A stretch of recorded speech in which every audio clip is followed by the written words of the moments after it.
This is the Chapter 3 Stigma Podcast. This podcast was created to be there for any individual who feels like they are at a low point in life and are confused, seemingly alone, and helpless in their situation. I am a recovering alcoholic, and I felt this way too, until I sat across the table from another addict who shared his story and made me realize that I was not alone in my struggles. My life was saved by this realization, and I hope to help anyone struggling by sharing my story to show you that you are not alone and that life can contain unbelievable riches and meaning. Welcome. I am glad you are here.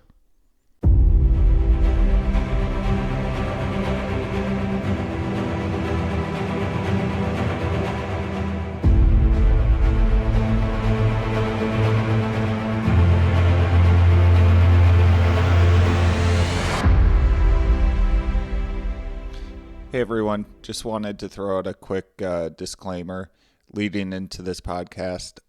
It is going to sound a little bit differently. This was the first time doing a remote recording for a podcast episode, so we had to switch up the audio settings a little bit, so you'll just notice some differences on that front. But other than that, I'm extremely excited, and I was very humbled to be able to have the opportunity to have this really deep and meaningful conversation with an incredibly close friend of mine who has also maintained her life on the path of recovery ever since checking into North Point intensive inpatient rehab.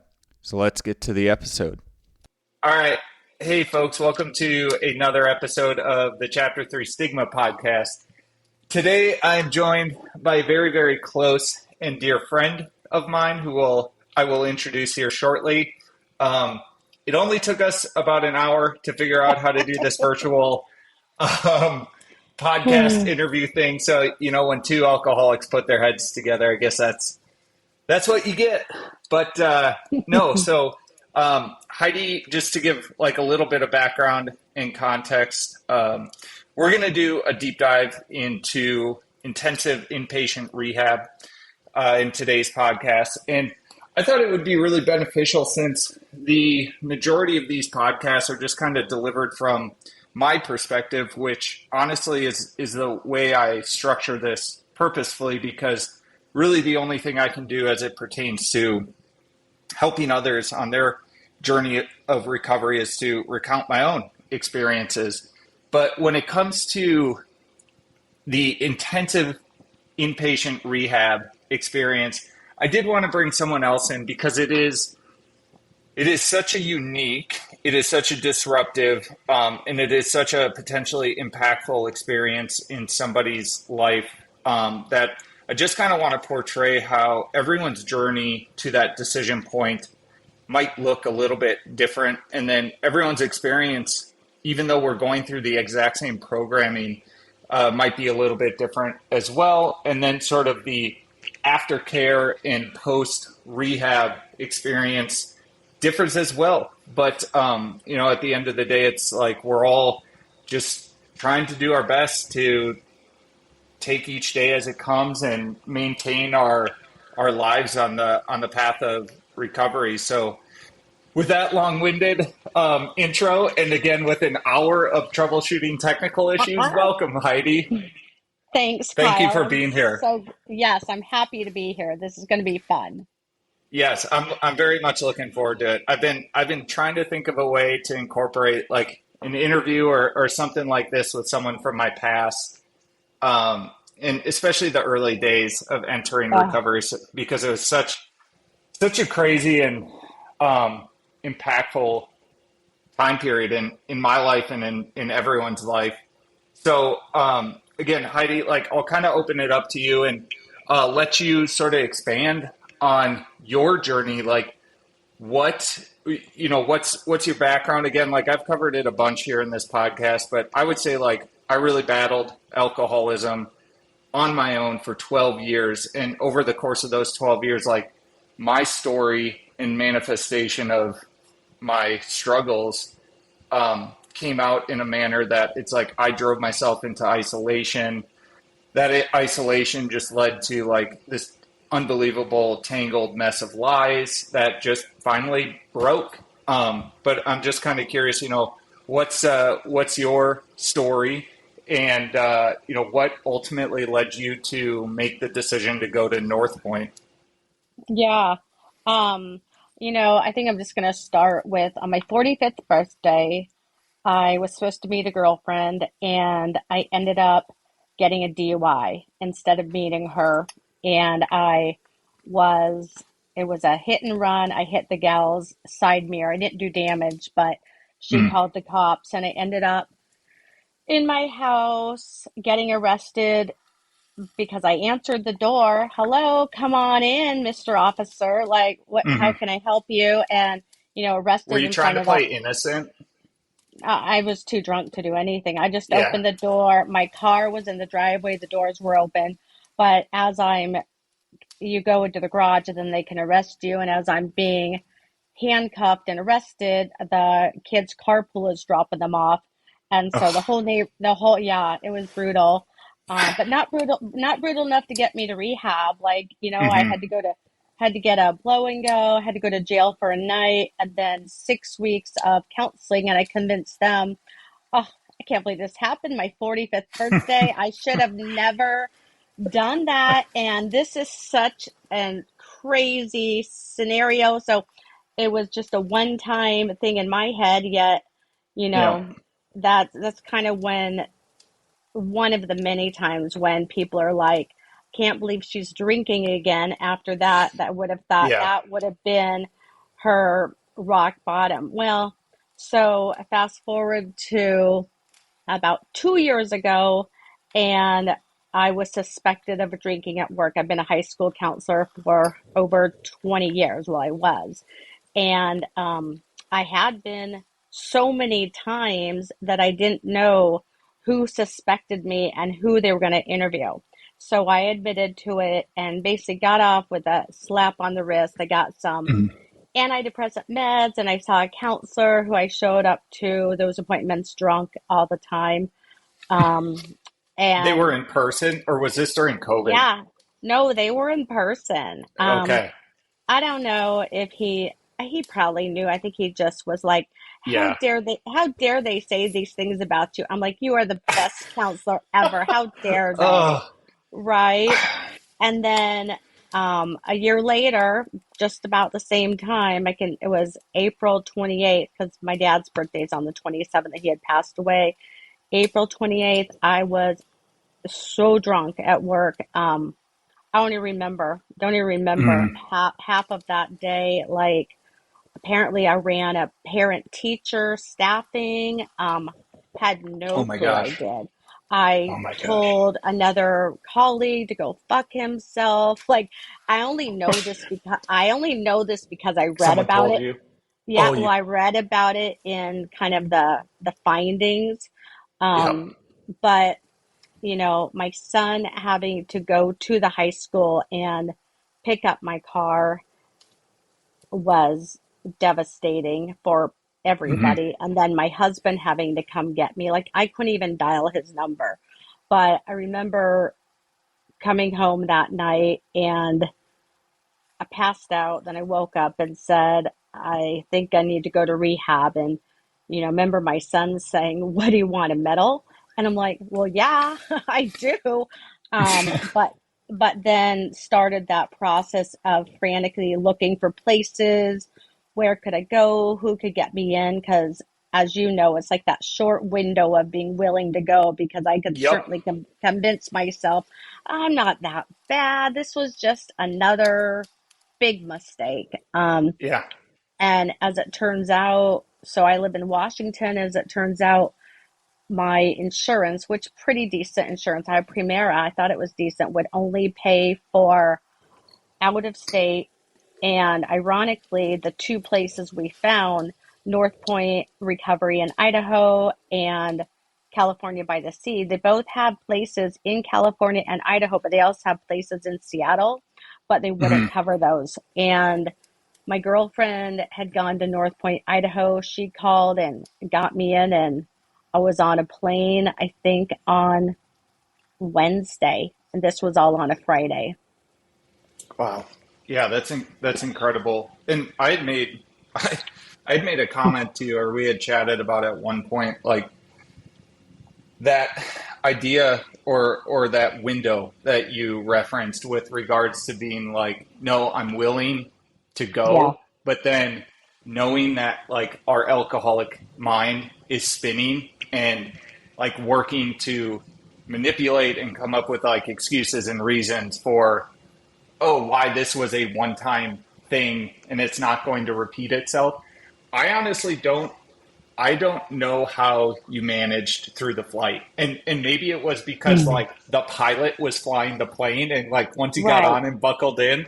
But I'm almost thinking about my experience and wondering like, would that have been too much time for me to think, because I woke up on Sunday morning after 2 days of basically um, committing to allowing alcohol to take my life.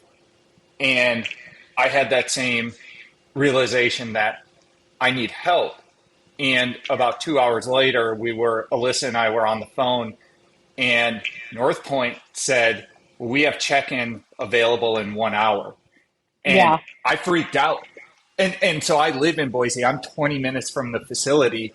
And so that was reasonable for me to get there. And I freaked out, and just all the excuses started flooding in.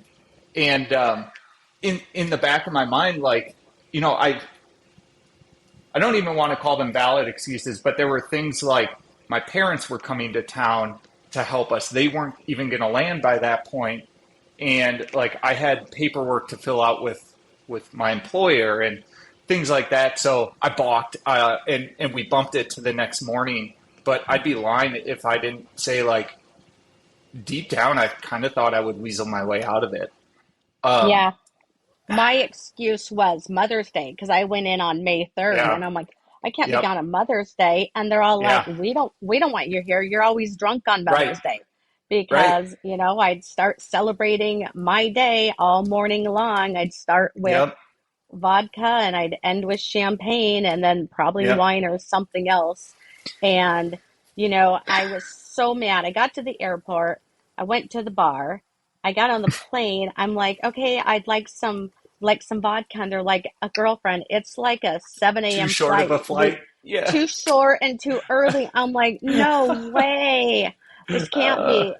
And I got off the plane and I went to the bar in Boise, and literally North Point's like, where are you? Are you here? And I'm like, oh my God, how do they know I'm here already? So oh like my I gosh. I had time for one quick drink. I asked for a double. I know it wasn't double because it only cost $10, and that's cheap for an air. That was my last drink. Oh, And I'm for like, sure. oh, and I mean, when I got there, I think had I been able to run once I got there, I would have.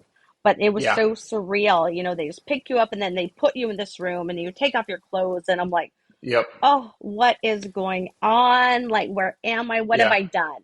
I didn't have the what have I done till I got there. And then Yeah. I was like, what have I done? Yeah. And so like you showed up alone, right? So you said goodbye to your Yeah. family in Washington. I said goodbye. I said goodbye to my mom in the parking lot. And then I said goodbye to Alyssa in the intake room after about 5 minutes. And you're absolutely right. That sinking feeling of just this is real is being alone. Because the tech like takes all of your possessions away and they do Yeah. inventory and they take away So, things that aren't supposed to, and you're alone, right? And yeah. it's just like that that is one of the scariest moments I think, or just like most real moments that I think I've ever faced in my life. And then, they finally let you out. They've done all your tests and stuff, and they show you where your room is. And I was dying to know who my roommate was. She wasn't there Yeah. yet. So, you walk out to this group of people that are just, I mean, I remember they were all sitting, on that ledge by where we would sit by. And I'm like, what do I do? Like, I mean, I was just a Yeah. deer in the headlights. And I remember Yep. somebody, I think it was Amber, coming over and saying, "Oh, let me show you," but just feeling so intimidated by Yep. the OGs, as they'd like to call them. And then later we were the OGs. Yep. But I mean, it wasn't a cold welcome, but it wasn't a warm welcome necessarily. It was like Yeah. just one more person coming in. Right. Um, Well, and yeah. once we got in there and got established and got comfortable, you would you would witness people come in, and like the conversation, if it was just us patients, would be like, all right, bets on their drug of choice. Like if they're an alcoholic, what did Yes. they drink? Were they a wine person, beer person, cocktail, straight vodka? Like, we would kind of like sort of get good at Yes. reading people as they came in. And yeah, to like, but to be in those shoes is like extremely intimidating. And I think that's one of the things that has like really stood out to me reflecting back about the experience specifically at North Point is like the skill and the care of the techs and the people that you were interfacing with first was like they were really high quality. And like I remember I sat down, Aaron was the one that did my intake, and this was someone who had like 8 years of recovery under his belt. He had been a patient at North Point, and he sat down when I was alone, and he looked at me. Or I'm sorry, Alyssa was still in the room at this time because this was super impactful for her. He Mm. sat down and just looked at me and said, "I know you're scared right now, but there are amazing people here, and this is the best place for you." And that was huge hearing it from him. But yeah, like we used to get so as we got like comfortable and established Right. there were moments where like texts would come up and be like, "Hey, listen, we got a new guy, like super super scared. Can you just be nice to them? Like go up and be the first to introduce." Like there's so there and you would see just the fear in the eyes. And what's funny is like there I felt I'm jumping to the end here, but like when I stepped out of the walls of rehab, I felt a similar sense of fear again. And there Oh, are people at my AA home group who, on my like celebratory like anniversaries, they kind of talk about the person that hit a milestone. Like people have said, like, "Hey, Kyle, like you were a deer in the headlights when you walked into these rooms. Like we could see the fear in your eyes." And it's like, yeah, I only had 30 days of sobriety, which was the longest point for me in many many years yeah. up to that point. But yeah, is just like a crazy surreal experience. I just remember so my my intake, like, yeah, so you're nervous about your roommate, right? When I found out I had a Oh, roommate, I was like, what the hell am I back? This doesn't make sense. Like I'm in my mid 30s, like I've established myself as a standalone person, and now I have to bunk up with someone. And we walked in the room, and lights were off, and and Aaron had told me before we got to the room, he's like, your roommate got in really late last night, and we're not sure how he's doing. And we walked into the room, all the lights were off, shades were drawn. This was like 11 a.m. in the morning, and there's a tech sitting on the bed next to my roommate doing the intake questionnaire, and my roommate is passed out asleep just mumbling his responses back.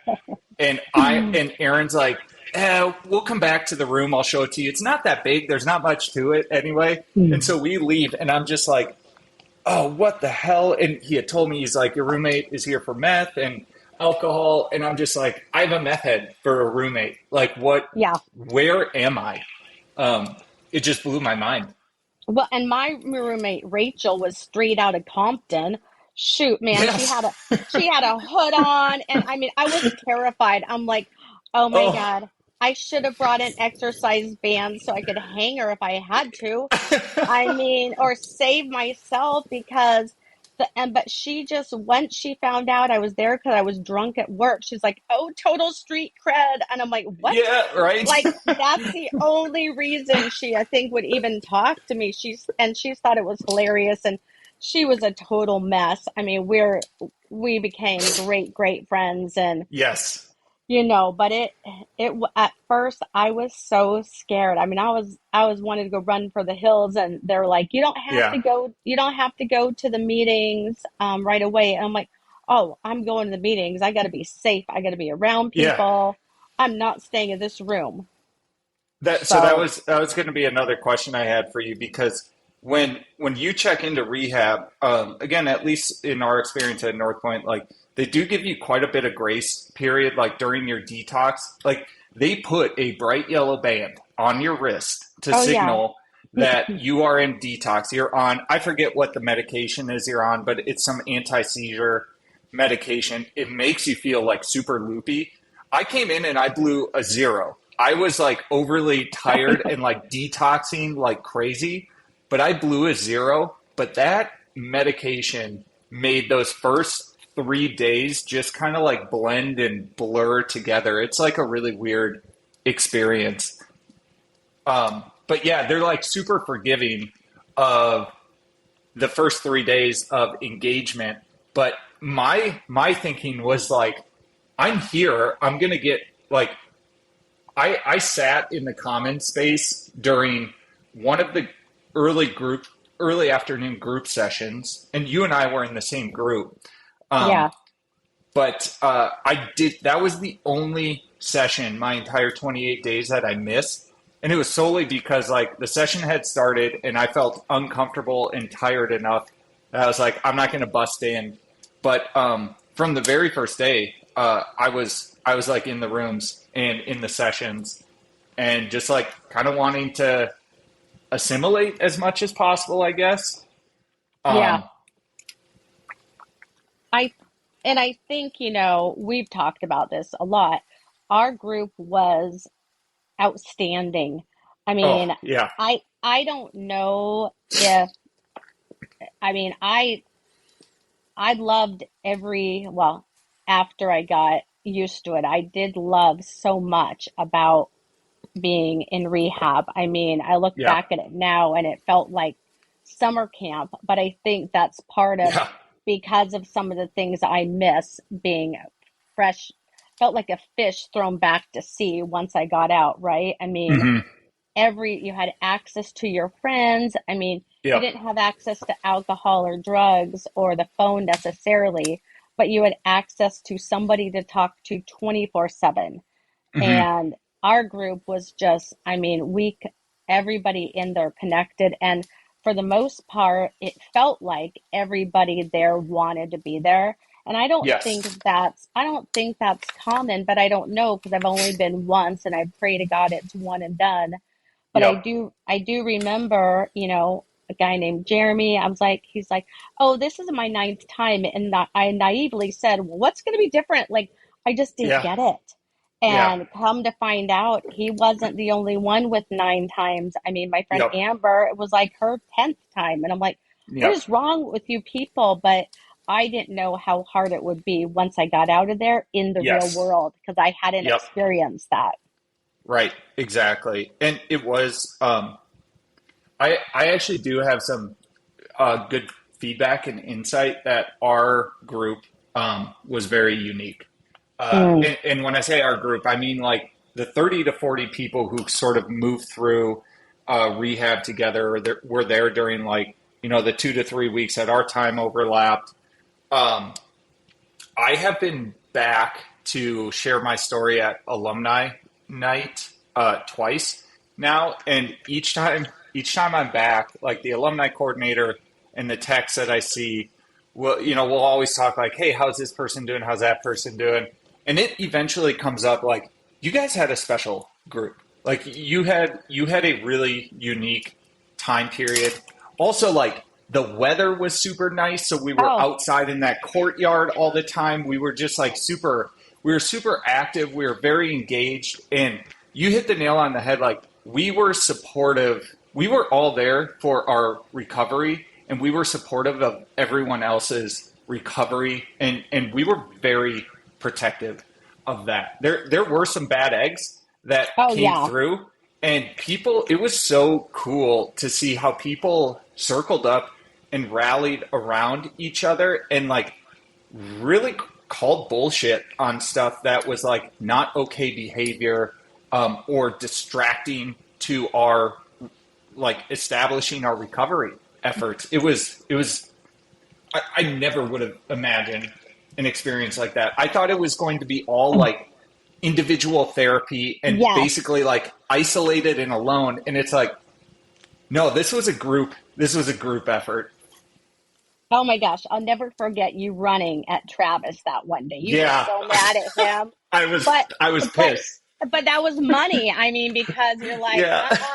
And Travis being this young buck. I mean, I don't think he wasn't even Yep. 18 because people would sneak him Nope. cigarettes. Yep. So, Yep. but oh my gosh. That was the most angry I've been in a long time. But like, yeah, and there was a risk that I could have gotten kicked out for that. Oh But my like gosh. they asked me the next morning, they asked me for the story and for context, like Heidi, I can't remember who you coined out with, which is the equivalent of like graduation from Yeah. rehab. It was But yeah, was it me, Amber? no, me, Connor, and one other person. Connor. Yeah. So like you and Connor, I was super, super tight with, and Yeah. same group.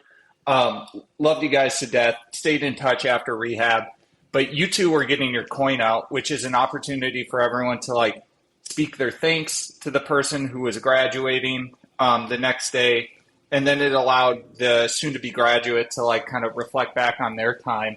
We were doing it out in the courtyard, and then like Travis, this young buck who was like not there for the right reasons and just like a little piece of shit, especially at the beginning, Yeah. came busting out in the courtyard and just like started making the most obscene and ridiculous scene. And I don't know, like reflexively, that was just the last straw for me. So I hopped up and I got right in his face. And like, I am big. I was much bigger than Travis. Oh And my gosh. he got like super, like his eyes just got huge. And then he pushed me. And so I just like grabbed him and brought him against the wall. And it's like, we got people to break it up after that. But yeah, the next day they came and talked to me. They're like, did you put your hands on him first? And I was like, no, I reacted. And they're like, all right, that's what the video footage said. We just needed to like check a box here. But it's like, yeah, that kind of stuff. That was the only time it got physical, really. But there was a lot of like protection and oversight that we had for everyone's like, I mean, everyone there is in a fragile and broken state. Yeah. And God, I mean, even day to day, hour to hour, like people would fluctuate how they were doing like emotionally. And it's like a person would have a call with family member that would just totally break them down, and they become just all of a sudden fragile. And like you realize it's like, hey, you gotta surround them, you gotta support them. And yeah, like our group was just like, it is, I don't know.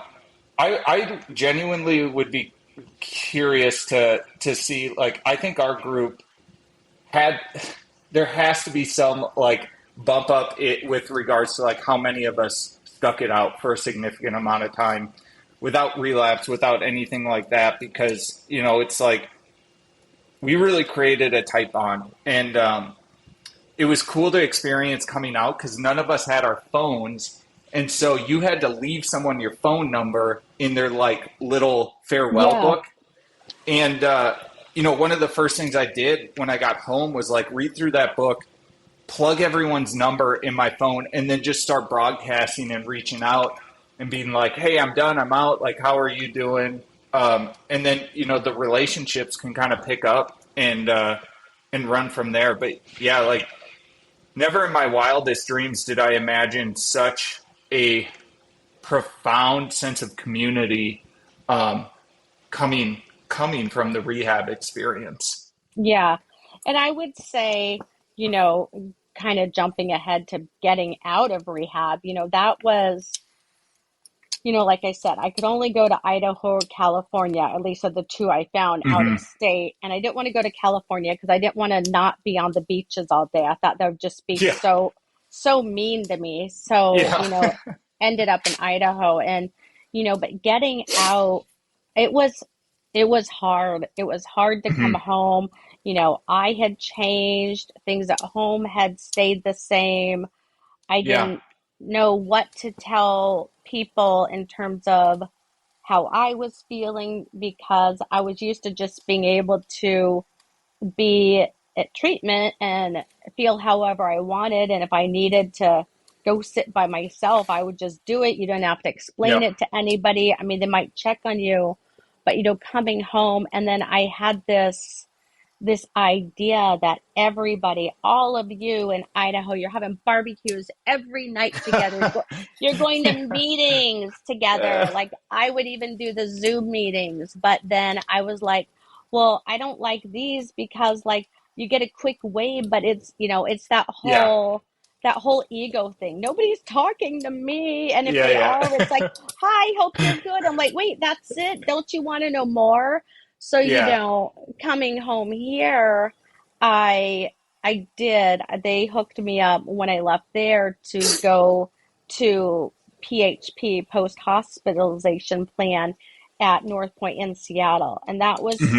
that was so good for me because I was able to be around like-minded people, Yep. and so that was Monday through Friday from 9 to 3. And so it was kind of all over again. But come to find out, y'all weren't having barbecues every night. No. Um, No. I have one friend that went to Idaho who's in Seattle, Amber, and I still see her. Yep. And my good friend Rachel lives in Texas. So, but a lot of the people that came out, they didn't make it. And, Hmm. and it's so sad. I mean, you and I have a friend who just passed away from the disease. Yep. And Yep. I have another friend that passed away from the disease and went to his memorial on Saturday. And I think, you know, it's harder out in the real world than it was in treatment. Treatment was Yes. like safe. And I remember them telling Yeah. us that something about start just turning over the stones or something. And when you get out, it's the real work. And Yep. boy, is it? It still is. I just thank God for another 24 hours. But I work it. I think just like you, I go to 2 to 3 meetings a week. I have a sponsor. I journal. I do my readings. And I didn't think I'd do AA. I mean, the Yeah. only Same. reason the only reason I went in treatment was it was like a road trip off the property, that and going to the Yeah. gym. So we're Yep. like, Escaping the four walls. we're down. Yet, Yeah. those meetings we went to, they weren't very nice to us. But Nope. They were not. I, I get it. Here's a group just invading their meeting. And I kind of Yes. felt that way when the new people came into North Point when we were kind of towards our way out. I'm like, oh, what are they doing? Like, Yep. why do we have to be nice to them? Yep. We know each other. I don't want to have to like start over and Yes. get to meet somebody. Yeah. It is So, kind of like that the high school social yes. experience, sort of all over. Like you establish yourself, you get into your routine senior year, and then it's like you are cast off. Yep. Um, and no, I think in all honesty, I don't know if I've ever told you this, but your departure from North Point and talking to you in the days and the hours leading up to leaving, you instilled what I truly believe is like the right amount of healthy fear within me about the next steps. Mm, Um, the next steps leaving North Point. Because I hadn't started thinking about my own departure until people like you started leaving, where we had established, it wasn't just like 3 days of overlap. It was like really significant time together. And we yeah. had in these group sessions, like we had very much opened up with each other and like really gotten to know each other and seen ups and downs. And so like the connection was very strong. And then as those people start to depart, it set my mind, I should say, more more so on the path of like realizing that my date is coming. And as excited as I was about leaving, rehab was easy. Rehab is easy. And I think the biggest mistake that people make when they enter rehab or when they make the decision to go to rehab, when they enter rehab and then when they leave rehab, they need to realize somewhere within that flow that rehab is not going to fix them. Yeah. It's a it's an opportunity for them to take a very real time out and just like, gosh, it's almost like just establish yourself enough to stand up on your feet. But there is so much of the journey that is left in front of you once you leave rehab. Because like what I tell people is habits take 3 weeks to form. And so you have 3 weeks and some buffer in rehab to form and create new habits. But then you leave rehab where all your habits were formed. And if you don't take that same approach to like new habit formation outside of rehab, you're just going to fall back to where you were before. And so that's why I also, like you, and again, like you were a huge reason that I started looking into this seriously. I chose to do aftercare in the form of I did 3 weeks of PHP and then I rolled into a single week of IOP. So it was like this weaning off for me so that I could step back into my work. And I was lucky enough that like work was waiting for me to come back. And like you said before, one of the shocks in going through rehab and aftercare experience is like how much you have changed and how much you have worked. And then you find yourself back in situations like work or with your family. And you have this moment of realization where you're like, oh my God, nothing has changed. But like I have changed so much. Yeah. Well, and That throws people. it does. I mean, it threw me, and I think, in treatment, you have the opportunity to be selfish. You get to Yes. focus solely on you. Yep. And I mean, when else in my lifetime will I have 30 days to just focus on Exactly. Heidi, right? And then you get Yes. out and things are, I've got two kids. They're almost 21 and 25 and a husband. And all of a sudden, I'm gone at night going to meetings, and it's kind of like, you're going again. And I'm like, Yeah. well, yeah. Well, it's like, well, what about Yep. us? And I'm like, well, what about you? Right. And not to Hmm. be selfish, but kind of like, do, I think they thought I was going to go to treatment and come home and be fixed. And that Yep. 30 days was all it was going to take. And it's going to take a lifetime, you Yes. know, and, like you said, you had a job to come back to. Man, life's been lifey. And so I didn't Yeah. come back. I didn't come back to the job. I Hmm. lost that job and I'm still under investigation from the state. I mean, they interviewed me in Hmm. February, but they haven't given me an answer. So I am working for a minimum wage job, which is Hmm. 16.28 in Washington. I mean, my kids make more than I do, and I have a master's degree, yet I Hmm. can't work in the education field because of what I did. And so, Hmm. I go between, that whole, what have I done? Like as my dad would say, boy, you sure fucked this one up. And he would say that. And I know he looked down on me from above and is thinking that. And I did, but all I can do is stay sober. My main goal is to Yep. lay a sober head on my pillow each night. Yep. And for almost 16 months I have, which is remarkable, but I don't take any day for granted. Yeah. And I'll be honest, I had a day yesterday. I didn't want to talk to anybody. I was sad. School's Yep. starting here. Woe is Yeah. me. Poor Yep. me. Why me? And I'm like, well, it's a disease, and the obsession of alcohol, caught up with me. And I didn't realize it until probably just a few months ago. It was like I was obsessed. I mean, I couldn't, if I Yeah. went to the store, I had to make sure my phone was left somewhere, my AirPods, everything, because my family was tracking me. I said they were Yep. controlling and stalking, and Yep. The reality is, no, they were worried and they knew I was lying about what I was Yep. doing. Yep.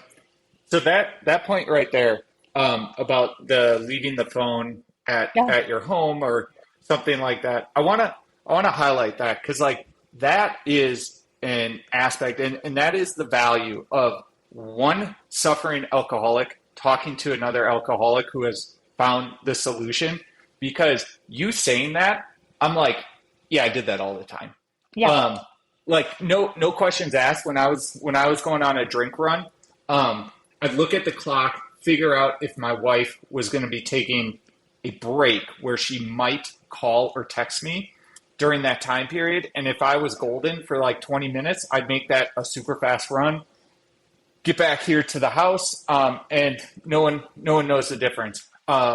Uh, like another thing is like hiding and cycling credit cards and things like that. And I'm sorry, like I know there's very skilled professionals in the space, but like if you are not an alcoholic, if you don't suffer from this I mindset, like you would never be crazy enough to do this. But like right. you say that, and I'm like, oh yeah, that's like par for the course. I Um, me- I and remember when North Point asked me if I was going to get rid of all my own, like, the cards that you scan at the grocery store so you don't have to type your number in. And I'm yeah, like, I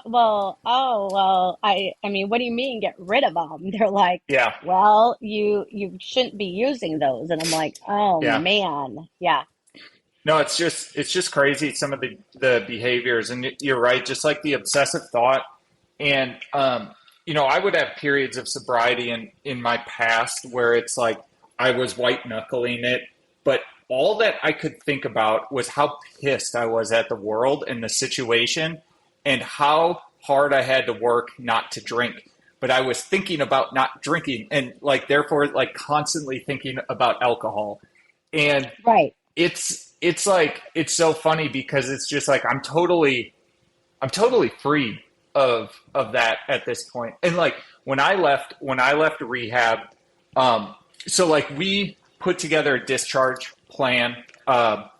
Part of my discharge plan was like I'm not doing the grocery shopping. I had been the hmm family grocery shopper because my work um, gave me more flexibility. But Alyssa and I committed, we're like, we're going to do all online orders, like online shop and pick up, or Alyssa's going to go. And we did that for like 4 months, and it was really good, and it was a really good way to reset.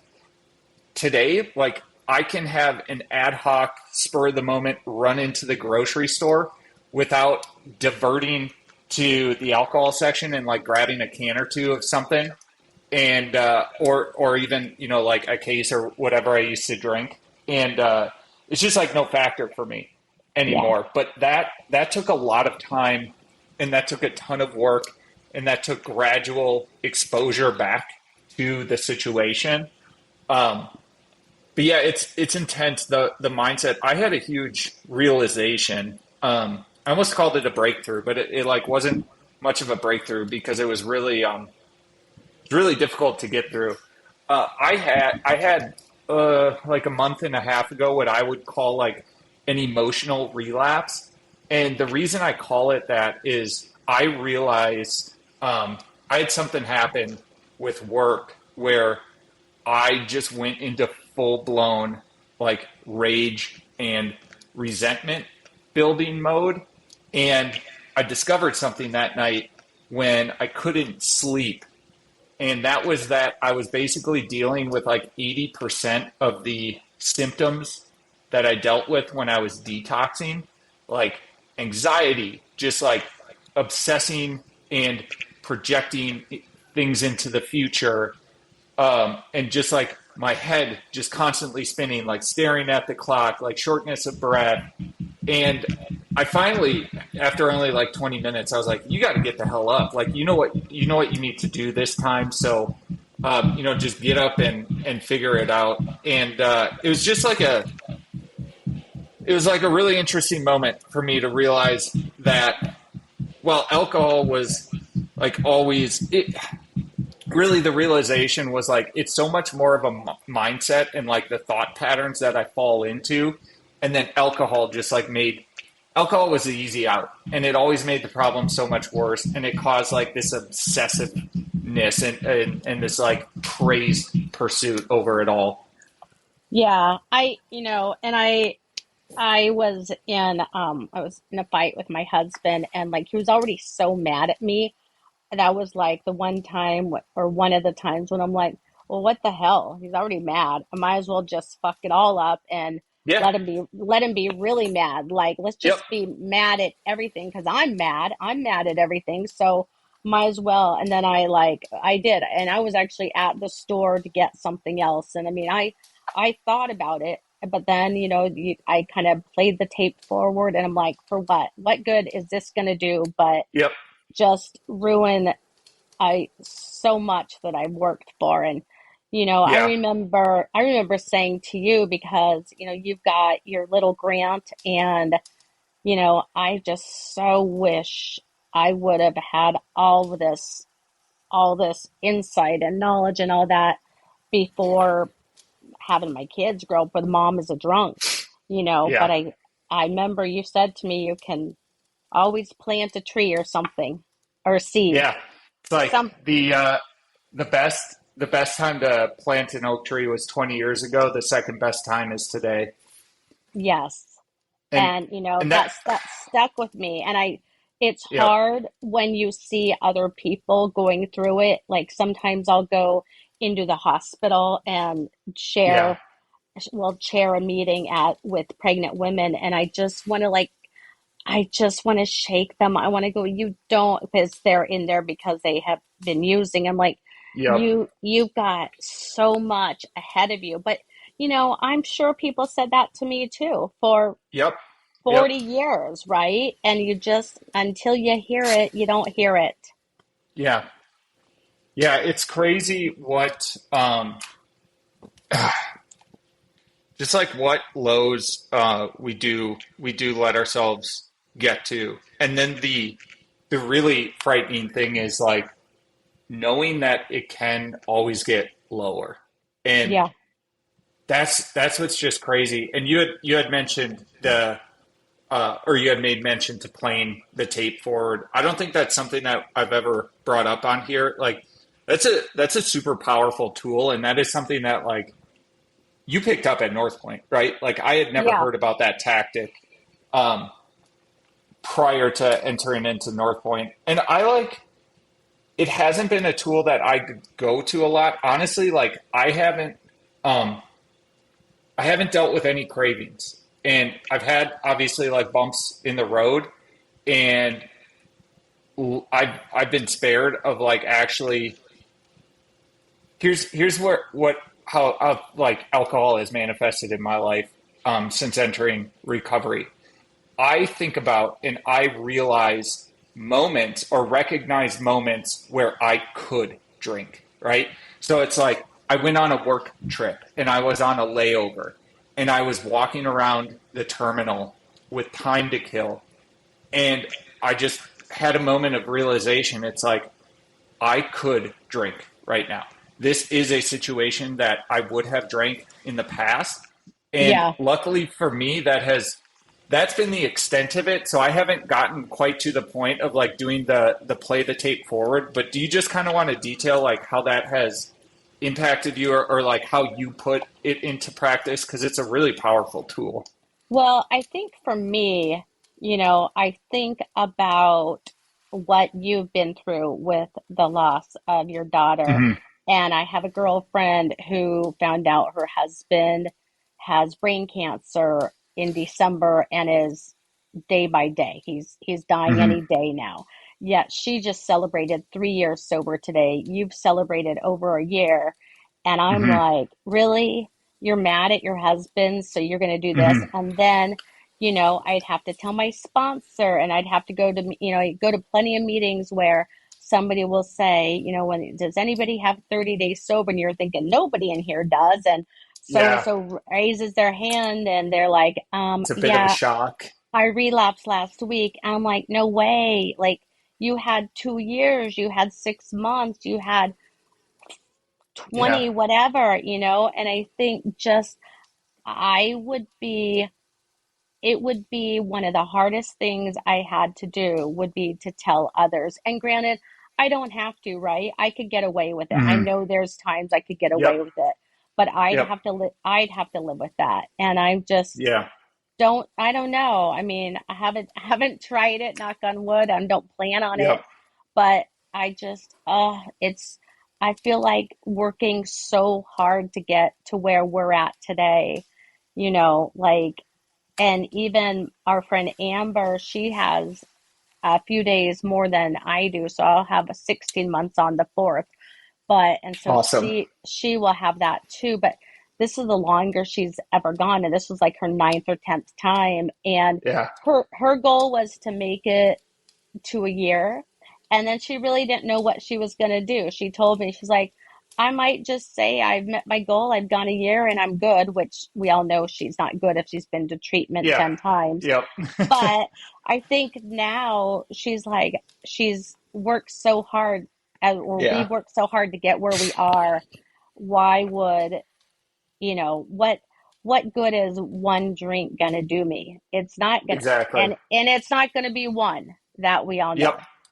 Yeah. I And that's mean, that's the thing. It's the insanity of the first one, right? And yeah, like the thought and the excuse that I would always come up with, whether I was trying to avoid the symptoms of a bad detox or if I was just starting into a bender, I would always tell myself this time's going to be different. oh, every And day, never was yeah, once. It always ended in disaster. And it's just like, yeah, it's interesting to think back on like some of the aspects of being in recovery that are core like motivators because early on, like I described my recovery journey as sort of like fear and momentum were kind of guiding me and driving me in the first, for me, 86 days. And then we found out about Lucy just before my 90 day.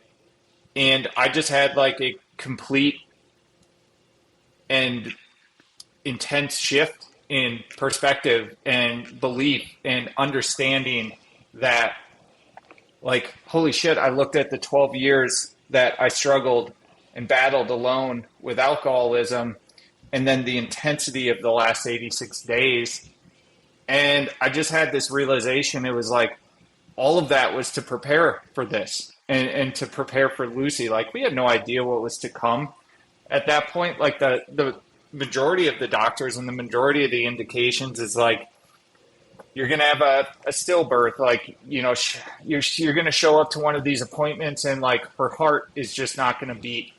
Well, it's like, God, that was daily. We thought about that then. yeah, And it just like continuously weighed on us. But I was just like so grounded and still continue to be grounded in this fact that it's like, well, there's this plan. So like, I'm just doing the best that I can within this plan.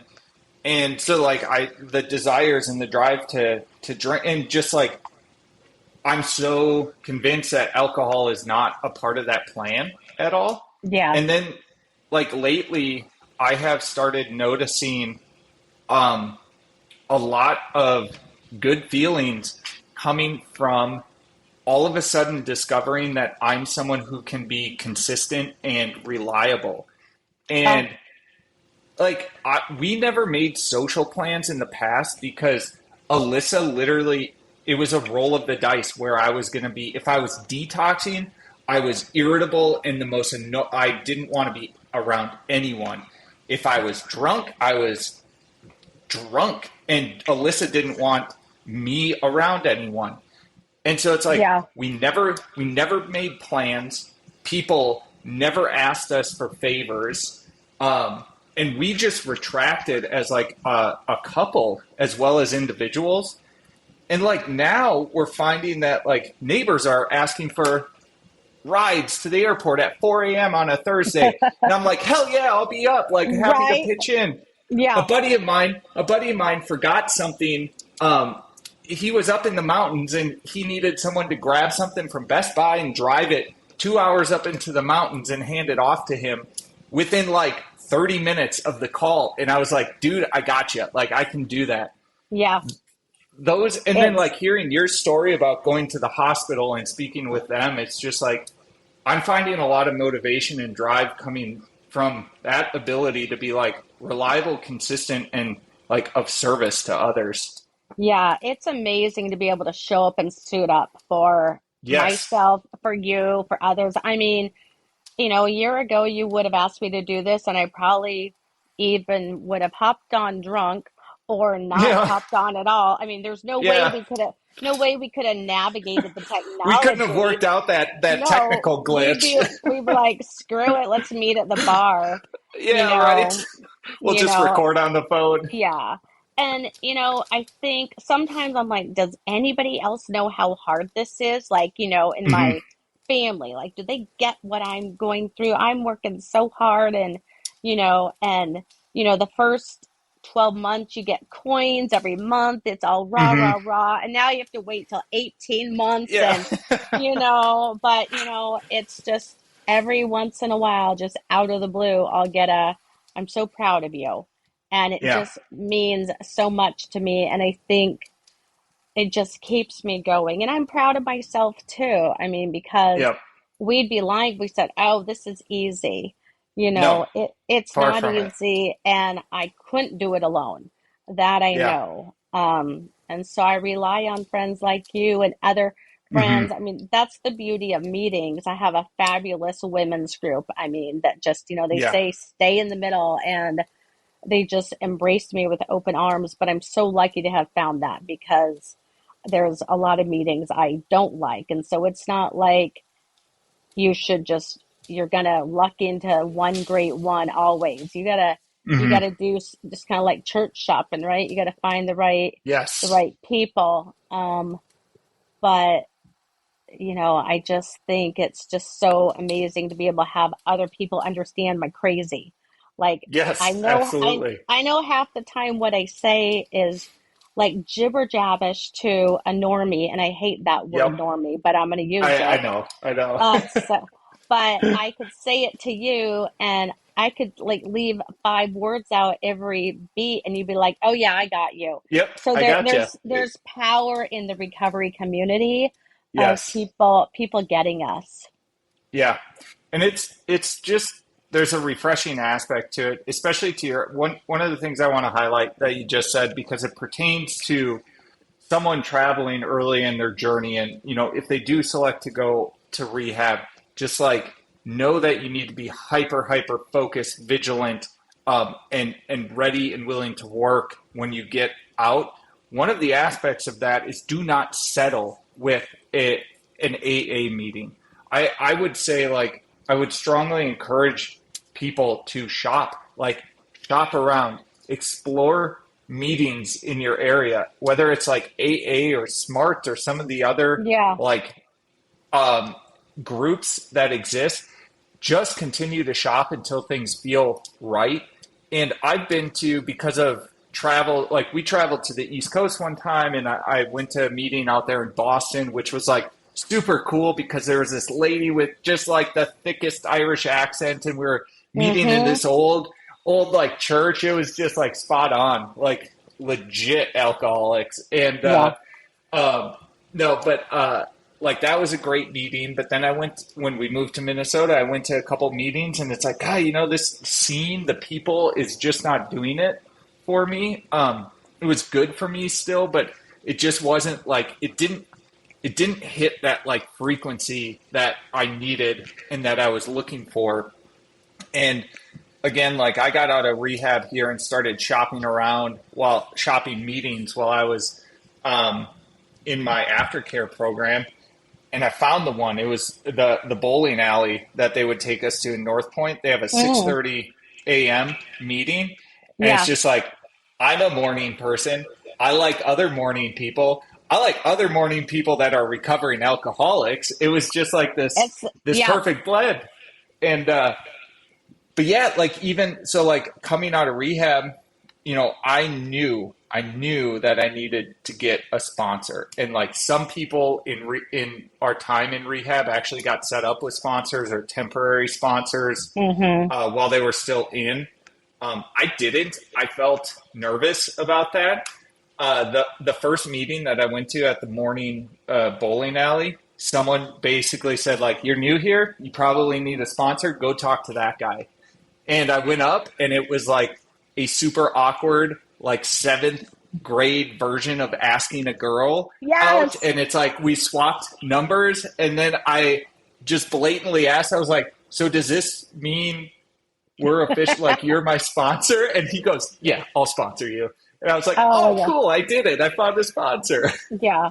And yeah, I mean, that was part of my PHP is they really like Hmm. you had to go in and write your goals and what meetings you were going to and when you were going to get a sponsor. And so it was all really pushed. And I think coming out of there, I wasn't really planning on doing that gig.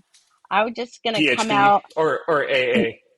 AA sponsor, yeah, Yep. all that. Yep. Yeah, the PHP, I mean, once they started pounding those stats in my head of like, and I like data of like Yeah.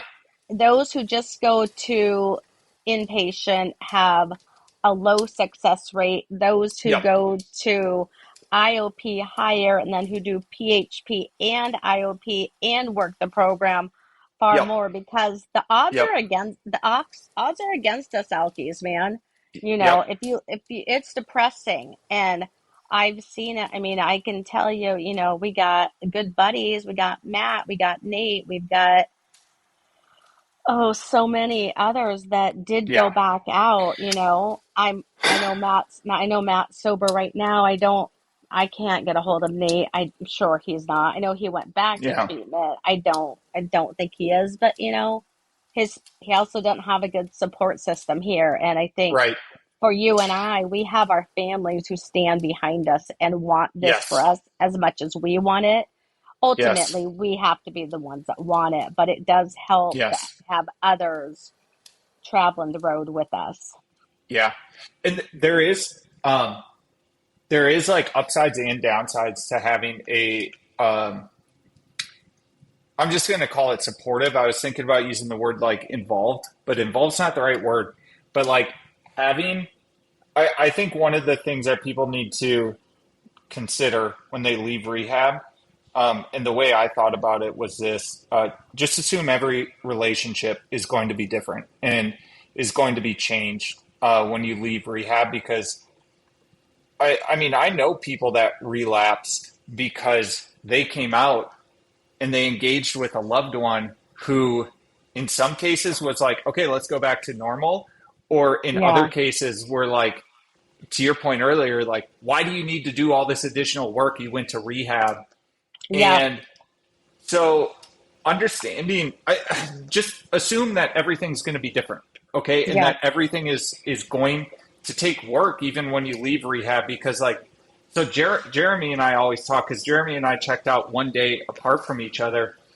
And our mantra was like, it's their day zero. Day zero is all we said to them. Like, because he and I chatted a lot about like our personal and family relationships, and it's like, oh man, things seem to be looking up in this case on this day, and then you'd have down days where it's like a loved one would be struggling with everything that's going on, and we just decided it's like our day 30, like when we check out of rehab is their day zero and is really the yeah, day zero of the relationship. So it's like you gotta almost take like that perspective, just like you are restarting. It's going to be a ton of work. Even I say restarting, but it's like with anyone, with any relationship, you have huge history there that needs to be addressed. But it's just it's an incredible. I think despite like understanding the true disruption of going into rehab, I don't think I truly connected with the amount of work that this entire thing would take. But I also, one of the biggest realizations I've had recently is like, there is nothing that I enjoy more. There's nothing more honorable in my life and for me to do than to do the work right now. Um, yeah, I mean, it's just like those moments that you get.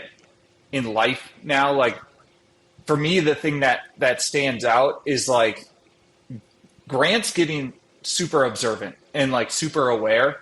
And it's like, man, he has this like sparkle and this joy in his eyes. And it's like, it is true. Like his eyes smile and just like express his true feelings through that.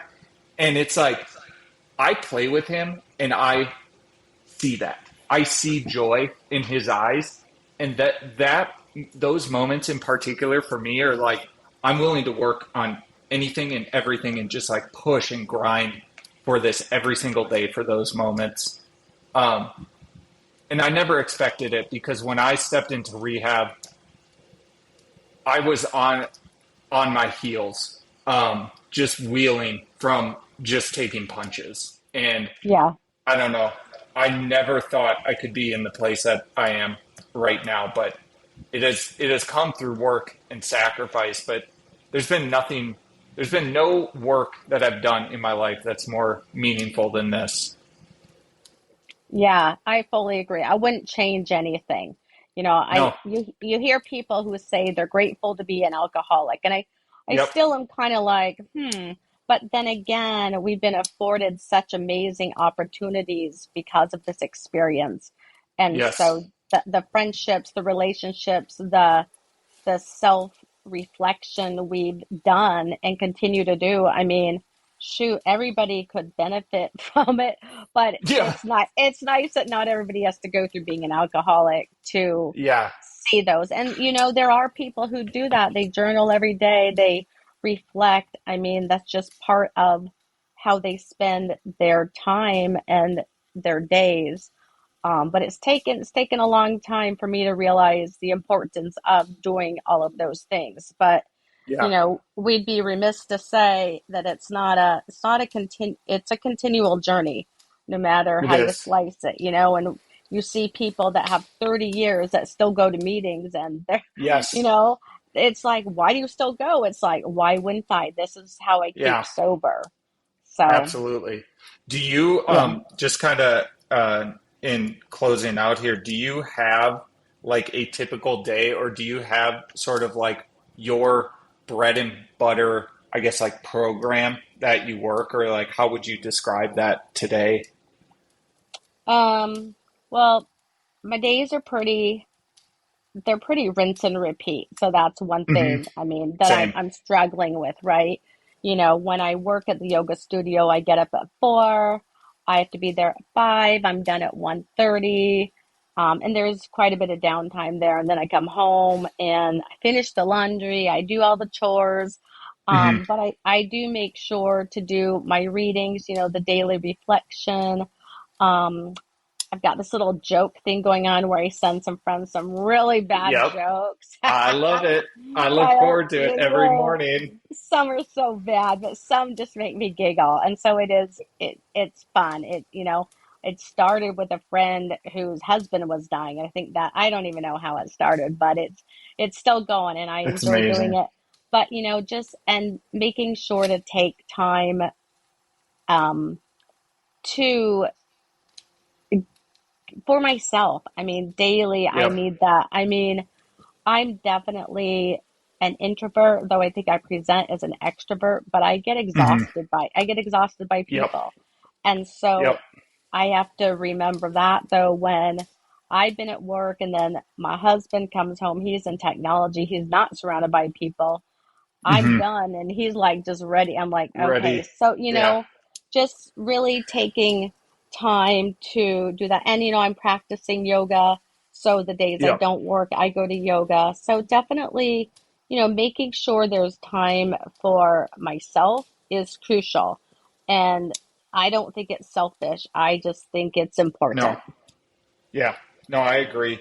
And one thing that I've noticed as I've kind of established my like rinse and repeat programming is, you spend the time up front and like really do the work like deliberately or the activity deliberately, and after a while, it starts to become that you can like if you're rushed or if you're in a different place, like if you're traveling for whatever reason, you still have these triggers or these abilities to like draw back to that practice. And so like, I'll give an example of what I mean. Um, I started doing something when we got back here to Idaho after we lost Lucy. So it was in the winter time. It was like February. And I can stand in my backyard and I can look through the alleyway and see the peaks of the Boise Mountains. And like I used that, I would stand there for like 2 minutes and just kind of like ground myself and work on finding things that I was grateful for, Mm. because at that point, like we were so raw and, beaten down by what had all occurred over the last, 6+ months at that point.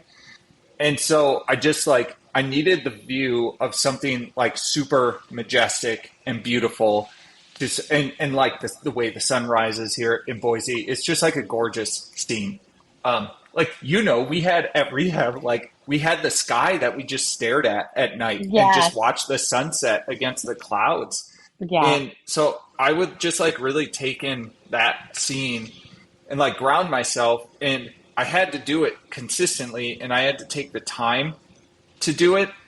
But now I'm in a place where it's like, if I'm away from my home and I get up in the morning, I still think about, I can close my eyes and quickly visualize that place and the things that it has triggered in my mind.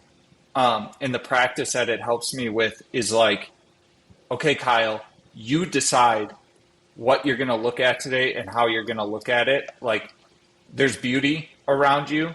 There's like incredible things. Like, you decide what to cast your vision upon. And like, I only need 2 seconds now versus before it's like I needed 2 minutes a day. So it's like, I think from the outside looking in, you could look at my day and be like, are you cutting corners on some things? And it's like, no, Right.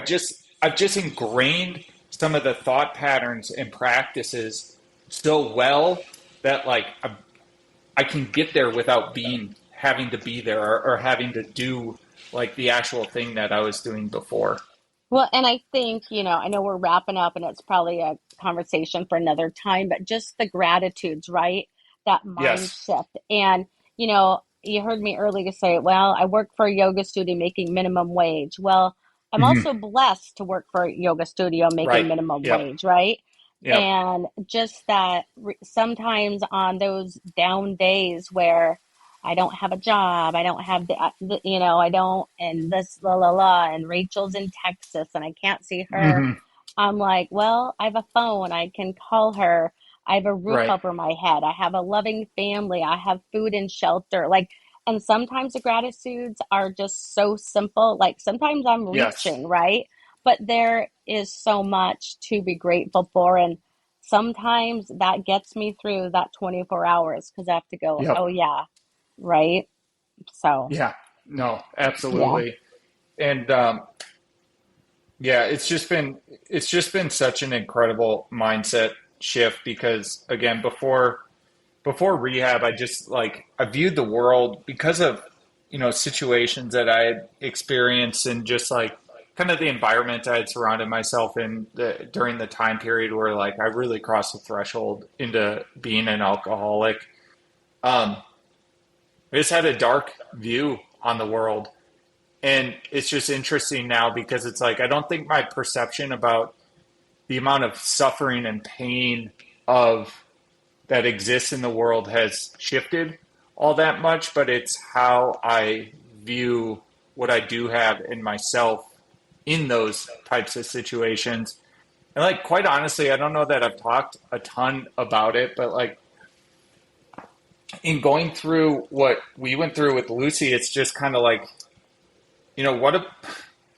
what if the point of life and all of this is to sort of prove how much you can bear, like how much Yeah. suffering you can sustain and can get through, and like show to yourself and show to the world and show to God and show to others just like what you're capable of. Like, it's really incredible. Any alcoholic who is in recovery has done so much for themselves and so much for the world around them. It's just like,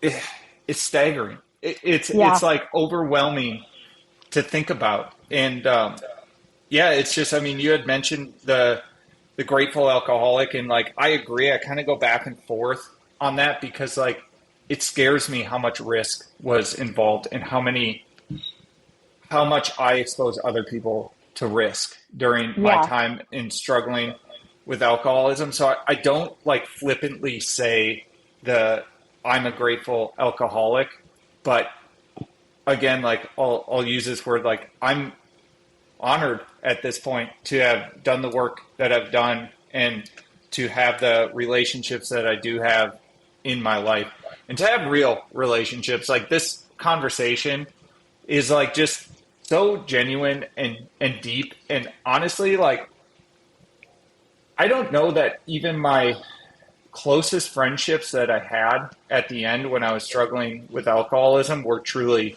this deep. And that's nothing to say about them and everything to say about me.